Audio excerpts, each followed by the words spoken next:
tu vois, l'énergie féminine, elle est magnétique dans un couple, Ouais, dans une union, etc. Le masculin, il poursuit ce féminin-là. ouais, C'est une synergie, c'est une symbiose, comme le symbole yin-yang, ouais, qui n'est autre que cette vérité universelle qui vit en chaque chose, tu vois. ouais, Donc dans un couple, si ce féminin, il est éteint, ouais, il est remplacé par un masculin de survie, ouais, il va forcément poursuivre un féminin. ouais, Si le masculin est prépondérant, il va poursuivre un féminin. Donc il va ouais. attirer subconsciemment parlant, par du coup 95 de notre vie, Mmh. une personne qui se calibre à cette fréquence-là. Yeah. Et notre Bah, fréquence, c'est nos blessures. ouais, mais c'est comme des magnets, tu vois? J'aimerais aussi comprendre, un homme, in his feminine energy. Ouais. Ça veut dire quoi?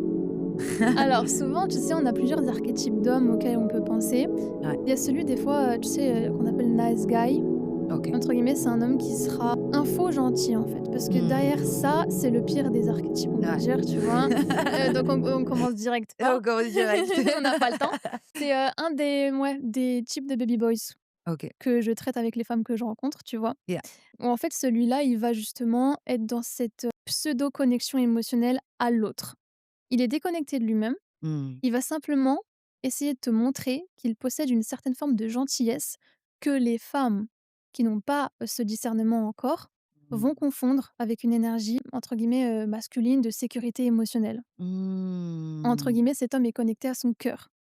Sauf que c'est faux. Wow, wow, you just wow, OK. Mmh. Continue, incroyable, j'adore. C'est simplement une projection, Ouais. tu vois? Et entre guillemets, les femmes qui se guérissent, qui se reconnectent à leur vérité, à leur pureté, à leur authenticité, chose qu'on ne veut pas pour elles dans cette société parce que sinon elles sont pas manipulables. Ouais. Ce genre de goddess, tu vois? Moi je les appelle goddess parce que c'est comme ça. Ouais. Eh bien, elles ont ce discernement de: ça c'est un nice guy, ça c'est un manipulateur, ça c'est un pervers narcissique, ça c'est un petit baby boy, Yeah. you know? Parce qu'elles transcendent leur part Yeah. d'ombre. Yeah. Donc elles savent à qui elles ont affaire parce qu'elles savent à qui elles ont affaire individuellement. Mmh. Et c'est qu'en transcendant justement toutes tes parts d'ombre, toutes tes blessures, tout ton dark, tous tes traumas d'enfance, les transgénérationnels, l'épigénétique et en reprogrammant vraiment ton subconscient, Ouais.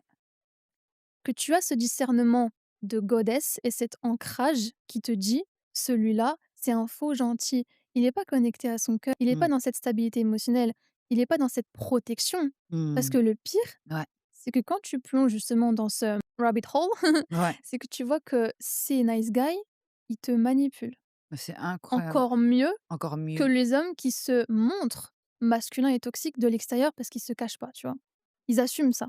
It's so C'est true. encore pire. It's so true.